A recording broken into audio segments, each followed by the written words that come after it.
자, 그러면 이제 여러분들이 라이브러리라는 게 있고 그 다음에 프레임워크라는 게 있거든요.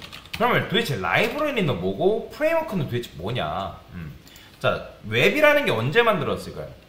1990년대에 만들어졌습니다. 웹. 그때 이제 웹이 세상에 등장했거든요.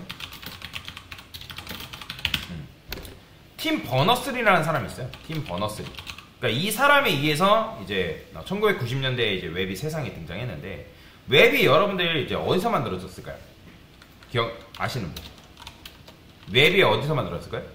보통 웹이 어디서 만들어졌냐라고 얘기하면 미국에서 만들어졌다 얘기하는데 아니에요. 웹이 만들어진 곳은 스위스입니다. 스위스에서 만들어졌어요. 스위스에서 만들어진 이유는 뭐냐면, 여기에 혹시 스위스에 뭐가 있는지 아시는 분? 이 스위스에 엄청나게 큰 물리입자, 이름 뭐지? 스위스 물리입자, 유럽 입자 물리연구소라는 게 있거든요. 그러면 여기에 뭐가 있냐면 세계 최대 입자 가속기라는 게 있어요. 이게 엄청 커요. 스위스 땅바닥에 이렇게 뺑 둘러 있어요. 엄청나게 크게. 그래서 그 입자를 뭐 충돌시켜가지고 우주를 실험하는 그런 가속기라고 보시면 되거든요. 자, 요거 아니고. 어쨌든 이제 스위스에 가보면 있는데, 여기 이런 식으로 생겼어요. 이렇게. 엄청 크죠. 이게 지하에서 이게 입자를 계속 돌리면서 충돌시킵니다. 여기서 뭐 블랙홀 실험도 하고 막 그래요. 그래서 어쨌든 이제 팀 버너스리라는 사람이 있는데, 이 사람에 의해서 이제 웹이라는 게 딱 세상에 드러나게 돼요. 이거 월드 와이드 웹이라고도 하죠. WWW를 만든 사람이 이 사람이에요. 자, 여튼 이제 그렇게 만들어졌는데, 그래서 이제 그때 당시에는 웹이 당연히 별로 좋진 않았죠. 굉장히 구렸어요. 그러니까 웹사이트 자체도 만들기가 쉽지 않다라는 거죠. 그러니까 즉 동적 웹사이트를 만드는 일은 굉장히 어려운 일이었어요. 그래서 A라는 사람이 있어요. 이 A라는 사람이 처음에는 웹사이트를 만드는데 한 700시간 정도밖에 안 걸렸대요. 그런데 그 다음에 노하우가 생겨서 A라는 사람이 또 웹을 만들 때는 몇 시간? 한 500시간으로 축소가 됐대요. 500시간. 자, 또 노하우가 생겨서 A라는 사람이 이제 웹사이트를 만드는데 한 100시간밖에 안 걸렸다는 거예요. 굉장히. 자, 그러면 이제 웹사이트를 만드는데 왜 이렇게 오래 걸리냐라고 할 수 있지만, 자, 웹 서비스라는 거는 여러분들 기술의 집약체예요.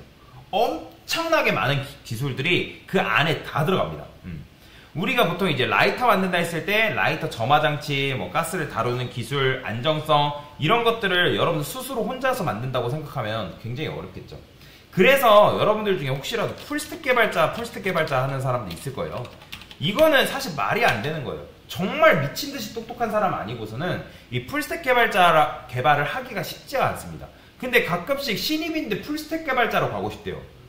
말도 안 되는 겁니다. 풀스택을 하려면 엄청나게 많은 걸 다뤄야 돼요. 그냥 단순히 스프링부트로 간단하게 뭐 다루고 뭐 그걸 가지고 화면 구현하고, 그게 풀스택 개발자가 절대로 아닙니다. 풀스택이라는 거는 여러 기술을 그 기술의 집약체를 가지고, 그러니까 웹사이트에 담아내는 사람을 풀스택 개발자라고 보통 얘기를 합니다. 그래서 왜냐면 웹사이트도 보면 뭐 여러분들 단순히 뭐 보면 뭐 암호화 기술도 들어가야 되고요. 그 다음에 보안과 관련된 것도 들어가야 되고요.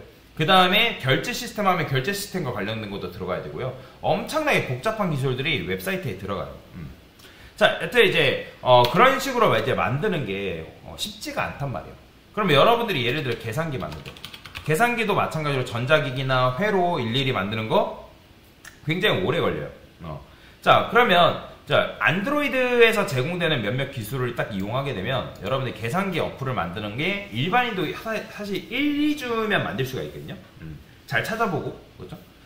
그래서 이런 식으로 인프라가 있고 없고 차이가 굉장히 큽니다. 인프라는 굉장히 중요한 거예요. 그런데 초반에 이런 인프라가 있었을까요, 여러분들? 웹사이트가 나온 그 순간에? 인프라 없었죠, 그렇죠?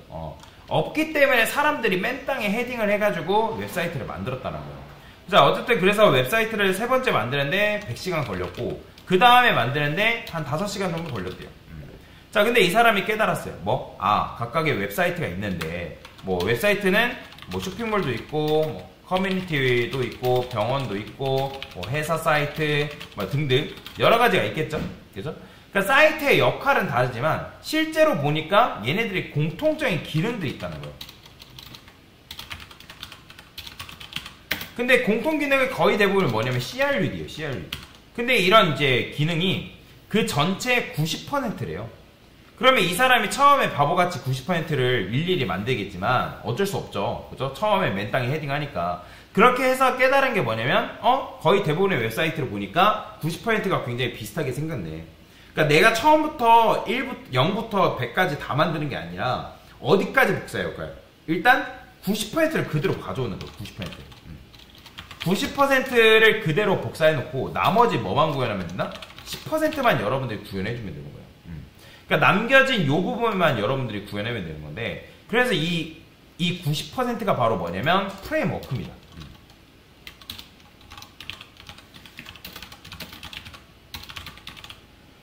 얘가 프레임워크예요.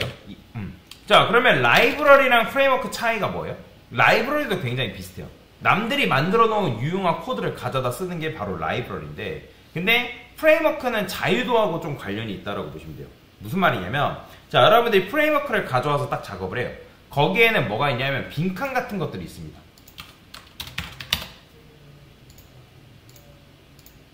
자, 프레임워크가 있어요. 자, 그러면 아까도 말씀드렸지만 90% 정도는 가져옵니다.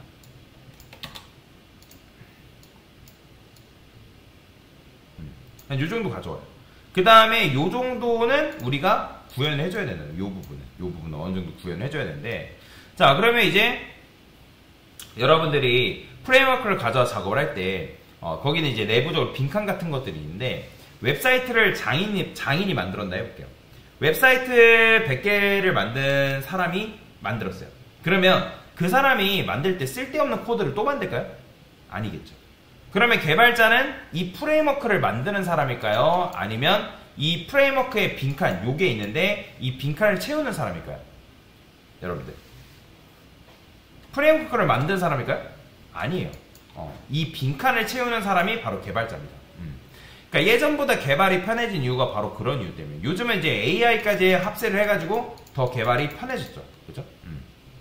그래서 여러분들이 웹사이트를 만들기 위해서 스프링부트를 딱 선택한 순간 이미 웹사이트는 완성됐어요. 그러면 빈칸을 채운다 했을 때 얘가 아무런 규칙 없이 빈칸을 채우면 될까요? 안 될까요? 당연히 안 되겠죠.